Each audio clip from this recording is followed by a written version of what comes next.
d'Europe. Une technologie se développe en Suède. L'implant de puce électronique sous la peau de la main.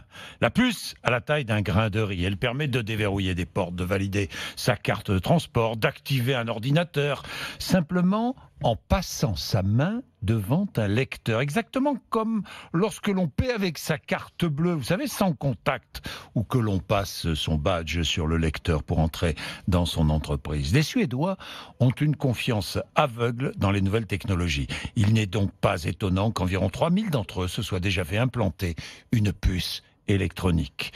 Reportage au pays des Vikings, des cyborgs. Cyborgs. Elle n'a pas de piercing ni de C'est tatouage. Victor Johannin et Pourtant, Benoît il y a Ballet. 2 ans, Clara Grelson s'est fait implanter une puce de la taille d'un grain de riz dans la main. Maintenant, je peux utiliser cette puce pour ouvrir certains documents sur mon ordinateur, quand un mot de passe est nécessaire. Et je peux aussi l'utiliser pour accéder à mon bureau. Cette chef d'entreprise ne semble pas s'inquiéter des risques de piratage. Les téléphones portables posent beaucoup plus de problèmes en matière de protection des données, notamment parce qu'ils ont un GPS intégré.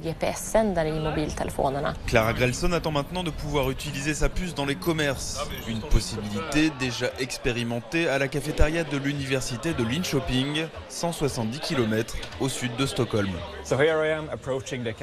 Donc là, j'arrive à la cafétéria pour acheter mon café. Là, je place ma main contre le lecteur. Je n'ai plus qu'à prendre mon gobelet et me servir. Et voilà.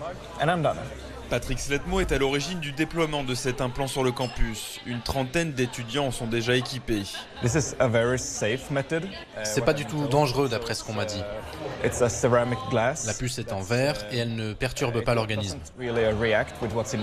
Cet étudiant en informatique en est persuadé. Un jour, les implants de puces électroniques conquerront la planète. Et ce n'est pas un hasard si cette technologie émerge d'abord en Suède. Dans ce pays, tout le monde est habitué à la technologie et en voit le potentiel. Donc quand des nouveautés arrivent comme celle-là, les gens pensent que c'est cool plutôt que de trouver ça bizarre. Se faire implanter une puce n'est pas trop douloureux comme on vient tout juste d'en faire l'expérience. Le problème, c'est qu'on ne sait pas du tout comment l'utiliser à notre retour en France.